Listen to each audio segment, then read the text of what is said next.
اعوذ باللہ من الشیطان الرجیم بسم اللہ الرحمن الرحیم یا ایہا الذین آمنوا اے ایمان والے لوگو ان جاءکم اگر آئے تمہارے پاس کوئی فاسق یا گنہگار بنبأ کوئی خبر لے کر فتبینوا تو تحقیق کر لو ان تصیبوا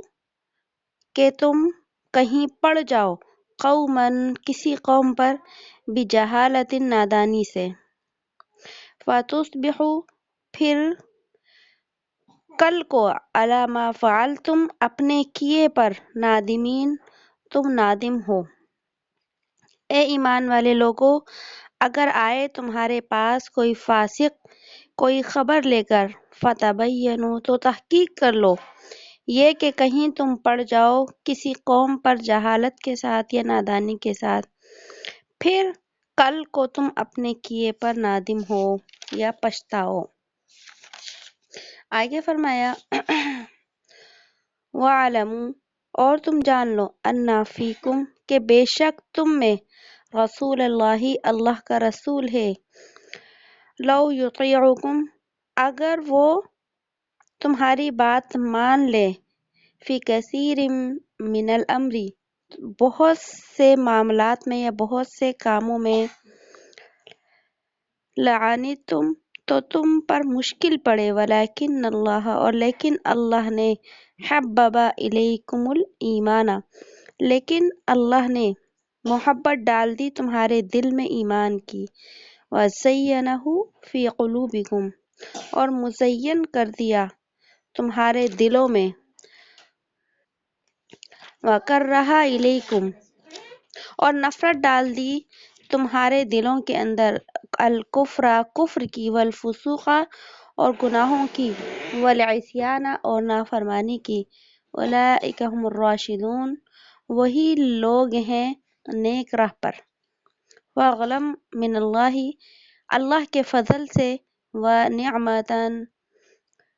اور اللہ کے احسان سے واللہ علیم حکیم اور اللہ سب کچھ جاننے والا اور حکمت والا ہے۔ سورہ حجرات کے اندر یہاں پر اللہ رب العزت نے ایک دوسرا جو ہے عام زندگی کے حوالے سے ہمیں حکم دیا ہے اور وہ حکم کیا ہے کہ جب کوئی آدمی تمہارے پاس کوئی خبر لائے کسی بات کے بارے میں تو تم اس کی تصدیق کر لو۔ اس آیت کا ایک شان نزول ہے اس شان کے کس واقعے کی وجہ سے یہ اللہ پاک نے حکم نازل کیا اور یہ آیات نازل فرمائی۔ تو اس واقعے کے اندر روایات کے اندر یہ واقعہ آیا ہے کہ ایک قبیلہ تھا عربوں کے اندر قبیلہ بنو مستلق قبیلے کا نام تھا۔ تو اس کے ایک جو سردار تھے حارث بن زرار اور ان کی ہی ایک صاحبزادی تھیں بیٹی تھیں حضرت جویریہ رضی اللہ تعالی عنہا جو کہ امہات المؤمنین میں سے بھی ہیں۔ ٹھیک ہے تو یعنی حارث بن زرار جو تھے یہ حضرت جویریہ کے جو ہے وہ والد تھے اور آپ صلی اللہ علیہ وسلم کے یہ سسر ہو گئے کیونکہ آپ کی اہلیہ کے جو والد تھے۔ تو حضرت جویریہ رضی اللہ تعالی عنہا جو تھیں یہ آپ کی زوجہ محترمہ تھیں۔ تو یہ فرماتے ہیں کہ میں رسول صلی اللہ علیہ وسلم کی خدمت میں حاضر ہوا۔ کون؟ حارث بن زرار جو تھے۔ یہ کہتے ہیں کہ میں آپ صلی اللہ علیہ وسلم کی خدمت میں حاضر ہوا تو آپ صلی اللہ علیہ وسلم نے مجھے اسلام کی دعوت دی اور زکوٰۃ ادا کرنے کا حکم دیا۔ یہ اس وقت کی بات ہے جب انہوں نے اسلام قبول نہیں کیا تھا۔ تو انہوں نے اللہ کی نبی کی دعوت سے متاثر ہو کر اسلام قبول کر لیا اور زکوٰۃ دینے کا بھی ارادہ کیا اور کہ میں زکوٰۃ ادا کروں گا اور یہ بھی عرض کی کہ یا رسول اللہ اب میں اپنی قوم میں جا کر ان کو بھی اسلام کی دعوت دوں گا اور زکوٰۃ کے ادا کرنے کی دعوت دوں گا اور جو لوگ میری بات مان لیں گے وہ زکوٰۃ ادا کریں گے تو میں ان کی زکوٰۃ کو جمع کر لوں گا، یعنی اپنے قبیلے کے جتنے لوگ مسلمان ہو جائیں گے اور جو مال والے ہیں ان سب کی زکوٰۃ کو میں اکٹھا کر لوں گا اور آپ فلاں مہینے کی فلاں تاریخ تک اپنے کسی قاصد کو جو ہے میرے پاس بھیج دیں تاکہ میں زکوٰۃ کی رقم ان لوگوں کو جمع کرا دوں۔ یہ وہ آپ صلی اللہ علیہ وسلم سے بات کر کے چلے گئے جب وہ مہینہ اور تاریخ آئی جو کہ آپ صلی اللہ علیہ وسلم سے طے ہوئی تھی کہ آپ اپنا ایک قاصد بھیجیں گے، تو جب اس تاریخ کے اوپر کوئی قاصد جو ہے وہ قبیلے کے اندر نہیں پہنچا تو حضرت حارث جو تھے ان کو یہ خطرہ ہوا کہ کہیں ایسا تو نہیں کہ آپ صلی اللہ علیہ وسلم ہم سے کسی بات پر ناراض ہو گئے ہوں کہ آپ نے اپنا قاصد نہیں بھیجا زکوٰۃ کی وصولی کے لیے، کیونکہ آپ صلی اللہ علیہ وسلم جب بھی کوئی وعدہ کرتے ہیں تو اس وعدہ کو کیا کرتے ہیں، پورا کرتے ہیں۔ تو انہیں یہ خطرہ ہوا کہ کہیں آپ ناراض نہ ہو گئے ہوں۔ تو جب یہ بات حضرت حارث کے ذہن میں آئی تو پھر انہوں نے اس بات کا ذکر ان جو ہے اپنے قبیلے کے لوگوں سے کیا جو ان کی دعوت کے اوپر ایمان لائے تھے۔ سب سے بڑے تو یہی تھے حضرت حارث، اور اس کے علاوہ قبیلے کے اور بڑے بڑے بھی لوگ تھے، ان سے ذکر کیا کہ مجھے یہ خطرہ ہے کہ آپ صلی اللہ علیہ وسلم ناراض نہ ہو گئے ہوں۔ تو پھر ان سب نے ارادہ کیا کہ یہ سارے کے سارے لوگ مل کر آپ صلی اللہ علیہ وسلم کی خدمت میں حاضر ہو جائیں اور ہم جا کر آپ صلی اللہ علیہ وسلم سے معافی مانگیں اگر ہم سے کوئی غلطی ہو گئی ہے۔ تو ادھر ان لوگوں کی بات یہ چل رہی تھی، اور ادھر کیا ہوا کہ آپ صلی اللہ علیہ وسلم نے جب وہ مہینہ اور تاریخ آئی تو ایک صحابی تھے حضرت ولید بن عقبہ رضی اللہ تعالیٰ عنہ، ان کو اپنا قاصد بنا کر جو ہے ان لوگوں کے پاس بھیجا، یعنی کہ قبیلہ بنو مستلق کے پاس، کہ آپ جائیں اور وہاں جا کر جو ہے زکوٰۃ کی وصولی کریں۔ جب یہ صحابی حضرت ولید بن عقبہ جو ہے یہ راستے میں نکلے تو ان کو راستے میں یہ خیال آیا کہ ان لوگوں سے، اس قبیلے والوں سے میری پرانی دشمنی ہے، کیونکہ عربوں کے ہاں بھی جو ہے قبائل کی دشمنی چلتی تھی، اور انہی عربوں میں بہت سارے لوگ جو ہے کیا ہو گئے تھے، مسلمان ہو گئے تھے۔ تو اسی طرح ان کی آپس میں کوئی زمانہ جاہلیت کی کوئی دشمنی ہوگی، تو ان کے دل میں یہ خیال آیا کہ کہیں میں جو ہے اس قبیلے کے پاس زکوٰۃ لینے کے لیے جاؤں تو ایسا نہ ہو کہ وہ مجھے قتل کر دیں۔ تو یہ جو صحابی تھے راستے میں سے ہی واپس ہو گئے، اور راستے میں سے واپس ہو گئے اس خوف کی وجہ سے کہ کہیں وہ لوگ مجھے قتل نہ کر دیں، اور انہوں نے آپ صلی اللہ علیہ وسلم سے یہ جا کر کہا کہ ان لوگوں نے زکوٰۃ دینے سے انکار کر دیا ہے اور انہوں نے میرے قتل کا ارادہ کر لیا۔ تو جب آپ علیہ السلام نے یہ بات سنی تو اس پر آپ صلی اللہ علیہ وسلم کو بہت زیادہ غصہ آیا، اور آپ صلی اللہ علیہ وسلم نے حضرت خالد بن ولید جو صحابی تھے رضی اللہ تعالیٰ عنہ، ان کے ساتھ ایک مجاہدین کا دستہ روانہ کیا کہ آپ جو ہے اس قبیلے والے لوگوں کے پاس جائیں کہ انہوں نے زکوٰۃ دینے سے کیسے انکار کیا۔ ادھر مدینہ سے یہ دستہ مجاہدین کا روانہ ہوا، اور ادھر سے حضرت حارث رضی اللہ تعالیٰ عنہ اپنے ساتھیوں کے ساتھ جو ہے وہ کیا ہے، آپ صلی اللہ علیہ وسلم کی خدمت میں حاضری کے لیے نکلے، اور مدینہ کے قریب دونوں کی جو ہے وہ کیا ہو گئی، ملاقات ہو گئی۔ یہ ادھر سے مدینے سے جو ہے اس قبیلے جا رہے تھے اور قبیلے والے جو ہے مدینہ جا رہے تھے، راستے میں ملاقات ہو گئی۔ تو حضرت حارث نے حضرت خالد بن ولید رضی اللہ تعالیٰ عنہ سے پوچھا کہ آپ کہاں جا رہے ہیں، کن لوگوں کو کی طرف اللہ کے نبی نے آپ کو بھیجا ہے؟ تو حضرت خالد بن ولید نے کہا کہ ہمیں تو اللہ کے نبی نے تمہاری طرف بھیجا ہے۔ تو حضرت حارث نے پوچھا کہ اللہ کے نبی نے آپ کو ہماری طرف کیوں بھیجا ہے؟ تو پھر انہوں نے واقعہ بتایا کہ اللہ کے نبی نے ولید بن عقبہ کو آپ کے پاس زکوٰۃ لینے کے لیے بھیجا، لیکن آپ لوگوں نے زکوٰۃ دینے سے انکار کر دیا، ان کے قتل کا ارادہ کر لیا۔ تو جب انہوں نے یہ سنا حضرت حارث نے تو قسم کھا کر کہا، قسم ہے اس ذات کی جس نے محمد صلی اللہ علیہ وسلم کو رسول برحق بنا کر بھیجا ہے، میں نے تو ولید بن عقبہ کو دیکھا تک نہیں، یعنی کہ وہ تو آئے نہیں ہمارے پاس۔ جب حضرت خالد بن ولید رضی اللہ عنہ کو یہ پتہ چلا تو اس کے بعد جو ہے وہ حضرت حارث کو لے کر آپ صلی اللہ علیہ وسلم کی خدمت میں پہنچے۔ جب خدمت میں حاضر ہوئے تو آپ صلی اللہ علیہ وسلم نے فرمایا، کیا تم نے زکوٰۃ دینے سے انکار کیا ہے، اور کیا تم نے میرے قاصد یعنی میرے صحابی کو قتل کرنے کا ارادہ کیا تھا؟ تو حضرت حارث نے کہا کہ نہیں، خدا کی قسم، اس ذات کی قسم جس نے آپ کو پیغام حق دے کر بھیجا ہے، نہ ولید بن عقبہ میرے پاس آئے نہ میں نے ان کو دیکھا ہے، اور جب مقررہ وقت پر آپ کا قاصد ہمارے پاس نہیں پہنچا تو ہمیں یہ خطرہ ہوا کہ کہیں اللہ کے نبی ہم سے ناراض نہ ہو گئے ہوں، تو جس کی وجہ سے ہم آپ کی خدمت میں حاضر ہوئے ہیں۔ تو حضرت حارث فرماتے ہیں کہ اس پر سورہ حجرات کی یہ آیات اللہ پاک نے نازل فرمائی، ٹھیک ہے۔ اور اسی کے ساتھ ساتھ بعض روایات میں اور بھی اس کی تفصیلات آتی ہیں کہ جب حضرت ولید بن عقبہ رضی اللہ تعالیٰ عنہ بنو مستلق کے جو ہے قریب پہنچے، علاقے کے قریب پہنچے، تو انہوں نے دیکھا کہ بہت سارے لوگ ہیں جو اپنے قبیلے سے باہر نکلے ہیں۔ اب یہ جو قبیلے کے لوگ سارے باہر نکلے تھے تو ان کو پتا تھا کہ مدینہ سے ایک شخص آنے والا ہے جو زکوٰۃ کی وصولی کرے گا، تو یہ ان ولید بن عقبہ جو رضی اللہ تعالیٰ عنہ جو تھے ان کے استقبال کے لیے اپنے علاقے سے باہر، اپنی بستی سے جو ہے نا باہر نکل آئے، تاکہ ہم اللہ کے نبی کے قاصد کی کیا کریں، ان کا استقبال کریں۔ جب وہ سارے کے سارے باہر نکل کر آئے تو حضرت ولید بن عقبہ کو یہ شک ہوا کہ یہ مجھے قتل کرنے کے لیے آ رہے ہیں، اور وہ یہیں سے کیا ہو گئے، واپس چلے گئے ان لوگوں کو دیکھ کر، اور اپنے گمان کے مطابق، اپنی سمجھ کے مطابق اللہ کے نبی سے یہ عرض کر دیا کہ وہ لوگ زکوٰۃ دینے کے لیے تیار نہیں ہیں، بلکہ وہ مجھے قتل کرنے کے لیے تیار ہو گئے۔ تو اس پر آپ صلی اللہ علیہ وسلم نے حضرت خالد بن ولید رضی اللہ تعالیٰ عنہ کو بھیجا اور ہدایت فرمائی تھی حضرت خالد بن ولید کو، خاص طور پر کہ پہلے خوب تحقیق کرنا بات کی، حملہ نہیں کرنا ان لوگوں پر، پہلے خوب بات کی تحقیق کر لینا اور اس کے بعد کوئی قدم اٹھانا۔ تو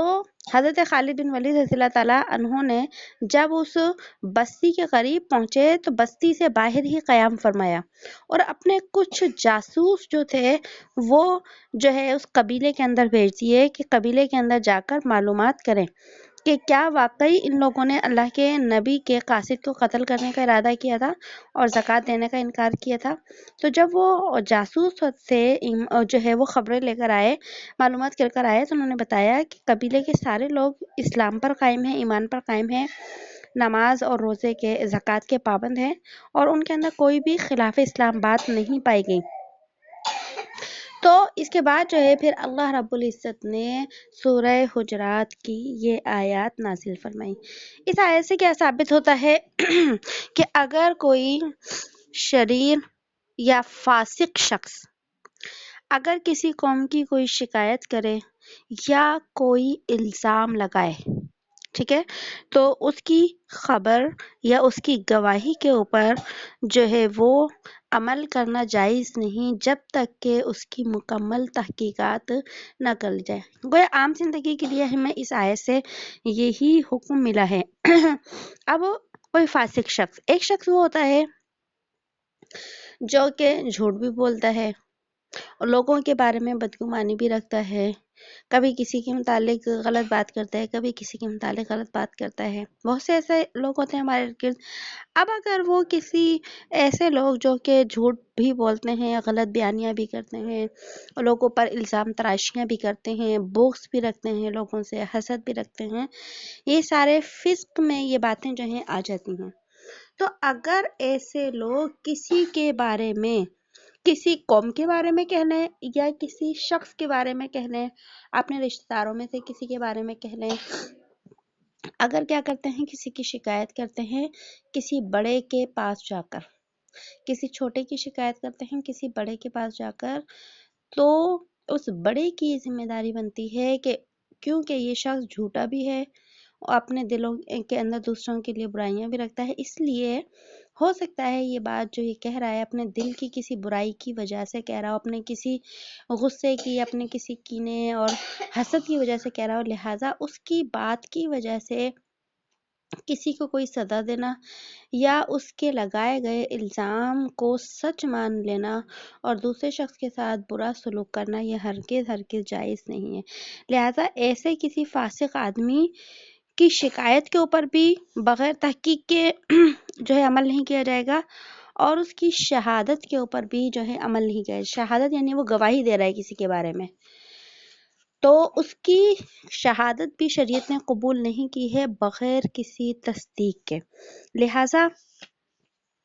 اس آیت سے یہی ثابت ہے کہ جب تک دوسرے ذرائع سے اس شخص کی بات ثابت نہ ہو جائے تو پھر اس کے اوپر عمل کرنا جو ہے وہ جائز نہیں ہے۔ اور رہی بات یہ ہے کہ اس آیت کے اندر جو ہے صحابہ کرام رضی اللہ تعالیٰ عنہم کا ذکر ہے، اور یہ واقعہ بھی ایک صحابی کی جو ہے وہ کے بارے میں نازل ہوا۔ تو اللہ رب العزت نے صحابہ کرام کو وہ جماعت بنایا ہے جن جماعت کے ذریعے اللہ نے کیا کیا ہے، دین پھیلانا تھا۔ آپ علیہ الصلوۃ والسلام کی تعلیمات کو صحابہ کرام کے ذریعے ہی اس امت کے پاس پہنچایا گیا، لہٰذا صحابہ کرام کے متعلق حسن ظن رکھنا اور ان کے ایمان کو کامل سمجھنا یہ ہمارے لیے ضروری ہے۔ گویا کہ اس آیت کے ذریعے صحابہ کرام کے ذریعے سے اس عام امت کی رہنمائی کی گئی ہے کہ آپ لوگوں کی سنی سنائی باتوں کے اوپر جو ہے وہ اعتماد مت کیجیے جب تک کہ آپ اس کی تصدیق نہ کر لیں۔ اب جبکہ فاسق شخص، اگر ایک شخص ایسا ہے جو سچا ہے تو اس کی گواہی کے اوپر عمل کیا جائے گا، لیکن جہاں پر جھوٹ کا شائبہ ہو تو وہاں پر تصدیق کیے بغیر کوئی بھی فیصلہ نہیں کیا جائے گا۔ آگے دیکھیے، وَاعْلَمُوا، اور تم جان لو کہ بے شک تم میں اللہ کا رسول ہے، بے شک تم میں اللہ کا رسول ہے۔ اس آیت کا کیا مطلب ہے کہ اللہ رب العزت جو ہے یہی فرما رہے ہیں کہ تم اپنی کسی بات میں آپ کے خلاف مت کرو۔ مطلب کیا ہے کہ جتنے بھی دنیاوی امور ہیں ان تمام امور کے اندر بھی شریعت کا کیا رکھو، لحاظ رکھو، اور آخرت کے امور کے اندر بھی جو ہے وہ کیا کرو، شریعت کا لحاظ رکھو۔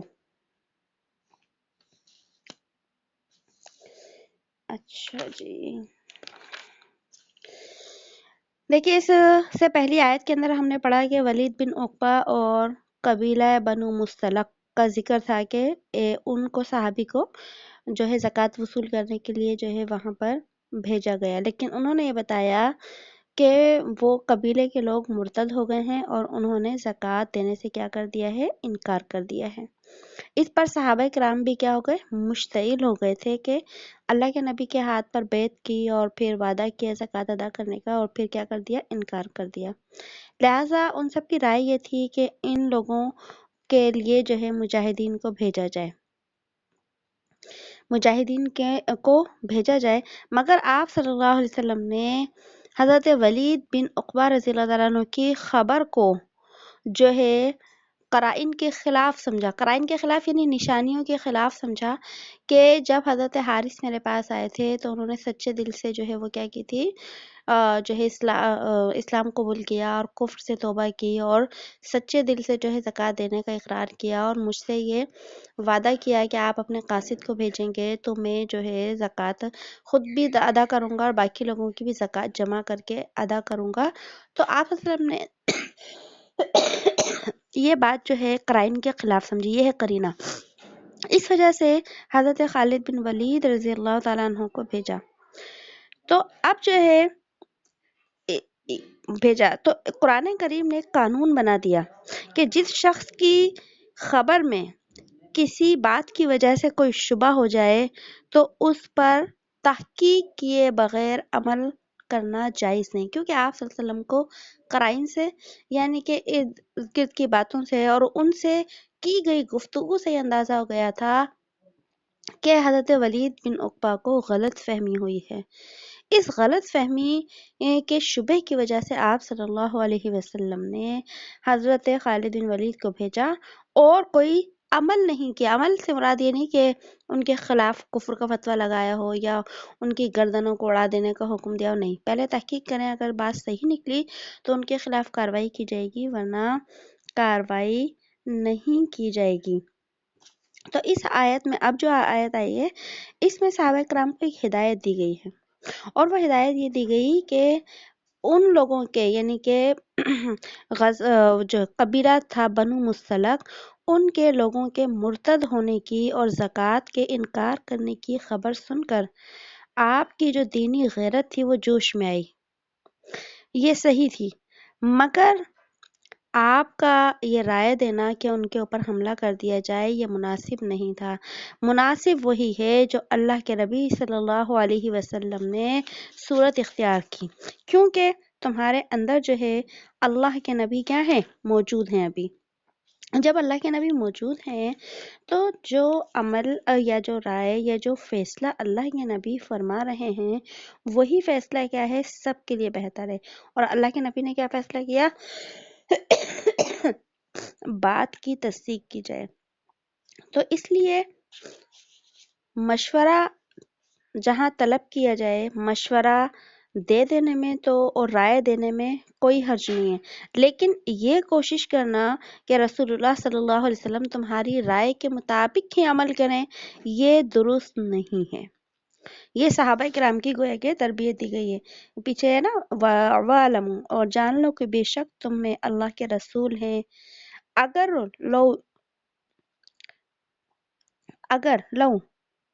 اگر وہ تمہاری بات مان لیں، تمہاری بات کو قبول کر لیں بہت سے معاملات میں، تو پھر تم مشکل میں پڑ سکتے ہو، کیونکہ نبی کی جو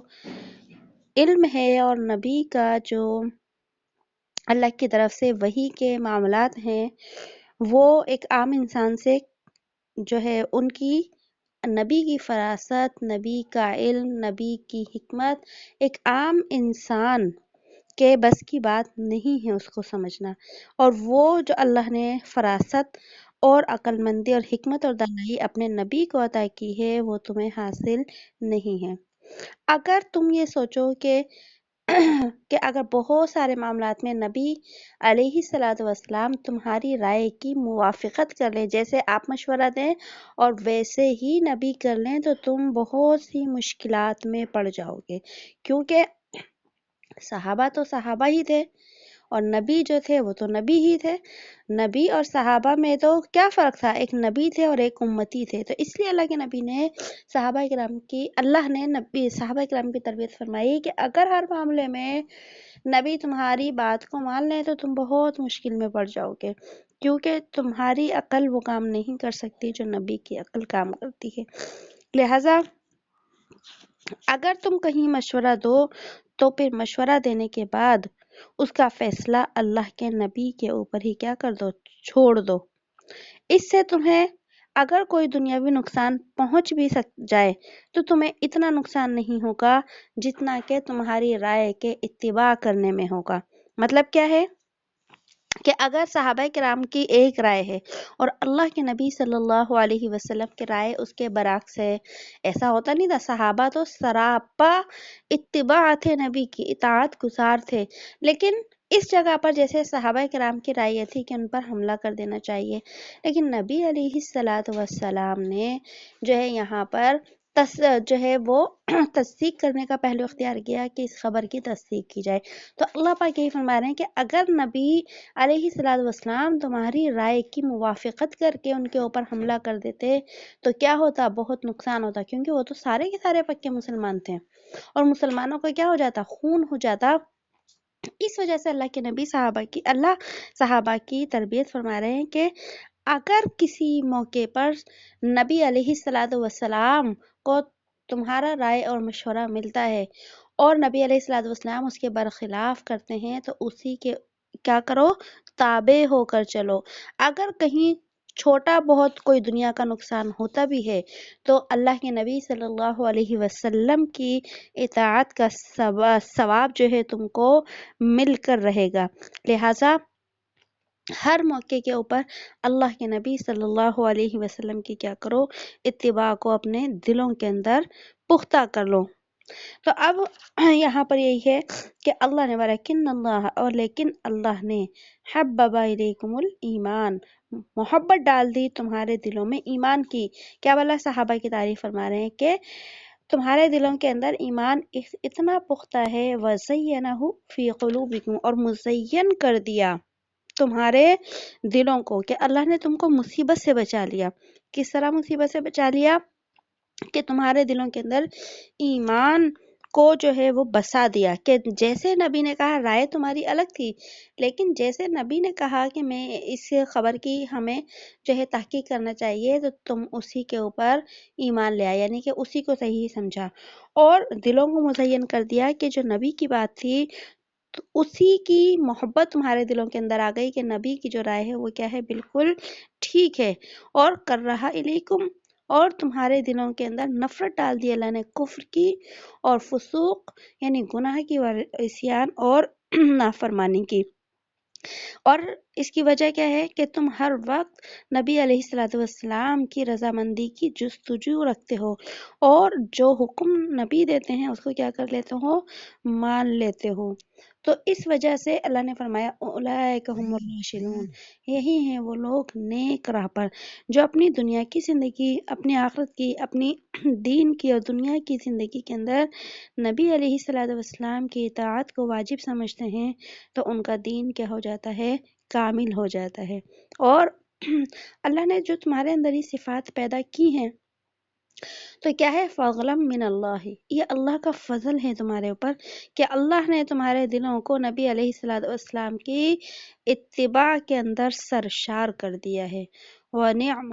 اور اللہ کا کیا ہے، نعمت ہے، یعنی کہ اللہ کا یہ احسان ہے کہ انسان کے دل کے اندر اگر نبی علیہ الصلوۃ والسلام کی اتباع کا جذبہ پیدا ہو جائے تو یہ اللہ کا فضل اور اللہ کی بہت بڑی نعمت ہے، اور اللہ سب کچھ جاننے والا ہے، جو کچھ اللہ سب کو، واللہ علیم، اللہ سب کچھ جانتا ہے، حکیم اور حکمت والا ہے۔ آگے فرمایا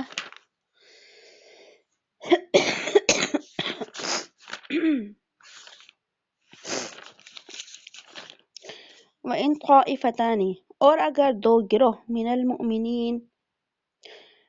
مومنوں میں سے، اقتتلوا، اگر قتال کریں گے، لڑ پڑیں، فَأَصْلِحُوا بَيْنَهُمَا، تو بس صلح کرا دو ان دونوں کے درمیان، فَإِن بَغَتْ إِحْدَاهُمَا، پھر اگر چڑھ جائے احداہما ان میں سے ایک، علی الاخری، دوسرے کے اوپر، فقاتلوا التی، پس تم سب لڑو اس التی، اس پر، تبتغی، جو کہ چڑھائی کر آتا ہے، حتی، یہاں تک کہ وہ، تفیء، وہ پھر آئے، الی امر اللہ، اللہ کے حکم کی طرف، فإن، پھر اگر، فاءت، وہ پھر آیا، پھر اگر وہ چلا آیا، فأصلحوا، تو صلح کرا دو، بینہما، ان دونوں کے درمیان، بالعدل، عدل کے ساتھ، واقسطوا، اور انصاف کرو، ان اللہ، بے شک اللہ، یحب المقسطین، پسند کرتے ہیں انصاف کرنے والوں کو، انما المؤمنون، کہ بے شک جو ایمان والے ہیں، اخوۃ، بھائی ہیں، بے شک جو مومن ہیں وہ بھائی ہیں، فاصلحوا، پس صلح کرا دو، بین اخویکم، اپنے دو بھائیوں کے درمیان، واتقوا اللہ، اور ڈرتے رہو اللہ سے، لعلکم ترحمون، تاکہ تم پر رحم کیا جائے۔ ہم نے پیچھے آیات کے اندر پڑھ لیا تھا کہ ایسے اعمال اور ایسی باتوں سے پرہیز کیا جائے جہاں جو ہے وہ لڑائی اور جھگڑے کا کیا ہو، خطرہ ہو، اور آپ صلی اللہ علیہ وسلم کو ایذا پہنچے۔ یہ آیات جو ہیں کیوں نازل ہوئیں؟ ان آیات کا بھی ایک شان نزول ہے، یعنی واقعہ ہے، جس واقعے کی وجہ سے اللہ پاک نے قرآن کریم کی یہ آیات نازل فرمائی اور یہ حکم نازل فرمایا کہ مسلمانوں کے دو گروہ تھے اور ان میں آپس میں کیا ہو گئی، لڑائی ہو گئی۔ جب ان میں سے آپس میں کیا ہوئی، لڑائی ہو گئی، تو ان لڑائی کے بارے کے اندر جو ہے یہ آیات نازل ہوئی کہ ان کا جو بادشاہ ہے یا امیر ہے یا امام ہے تو ان کے لیے یہ حکم ہے جہاں تک ہو دونوں مسلمان گروہوں کو جو ہے وہ سمجھایا جائے اور ان کو جو ہے اس لڑائی جھگڑے کے چھوڑ دینے پر آمادہ کیا جائے، اور اگر وہ دونوں نہ مانے تو پھر جو ہے وہ دونوں لڑنے والے فرقوں سے الگ رہے کہ وہ دونوں ہی لڑتے ہیں اور کوئی بھی جو ہے وہ باز آنے کے لیے تیار نہیں ہے، تو تم ان کی لڑائی کا حصہ نہ بنو اور بلکہ جو ہے اس لڑائیوں سے کیا ہو جاؤ، دور ہو جاؤ۔ اب مسلمانوں کے جو گروہ تھے ان کی جو باہمی لڑائیوں کی چند صورتیں ہوتی تھیں. چند صورتیں دیکھیں، یہ جو ہے نا کچھ ایسے مسائل ہیں جو کہ فقہ سے متعلق رکھتے ہیں. یہاں پر وہ ساری تفصیلات بیان نہیں کی جا رہی، صرف تاریخ کے ان واقعات کی طرف تھوڑا یہاں پر اشارہ ہے جن میں دو مسلمانوں کے گروہوں کے اندر لڑائیاں ہوئیں. ان میں صحابہ کرام رضی اللہ تعالی عنہ اجمعین کے گروہوں کے اندر بھی بعض اوقات لڑائیاں ہوئیں. ایک جیسے جنگ جمل آتی ہے، جنگ صفین آتی ہے، ان کے اندر بھی دونوں سمتوں میں جو تھے وہ صحابہ کرام ہی تھے. ٹھیک ہے، تو یہ ان واقعات کی طرف تھوڑا سا اشارہ ہے. اگر آپ کہیں تو میں یہ والا حصہ کل پڑھا دوں، کیونکہ نا میرا اس کا اصل میں مطالعہ نہیں ہے.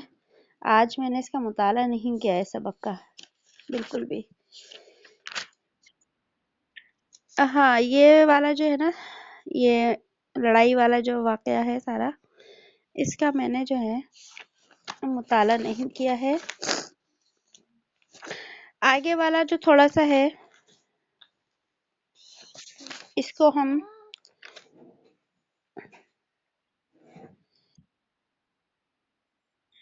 ہاں، میں جب سے مدرسے سے آئی ہوں نا بس بخار چڑھا ہوا تھا مجھے. میں لیٹی ابھی بھی بستر میں ہی لیٹی ہوئی تھی میں تو نا. بس جو نا پھر یہ کل اصل میں بغیر مطالعے کے سبق مجھ سے پڑھایا نہیں جاتا،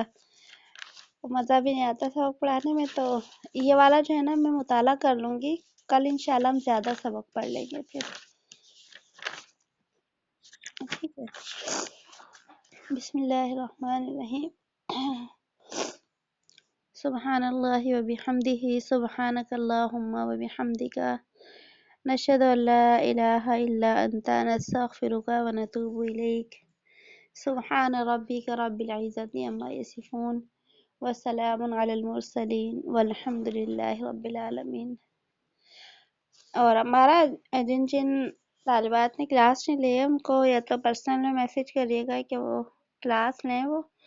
کیونکہ میری کوشش یہی ہوتی ہے چھٹی نہیں ہو. کل تو میں پہنچی 9 بجے کے بعد تھی نا، تو اس وجہ سے، اور تک بھی بہت زیادہ گئی تھی. 3 گھنٹے کا سفر تھا، اپنی گاڑی میں گئے تھے لیکن پھر بھی بہت زیادہ تھکاوٹ ہو گئی تھی.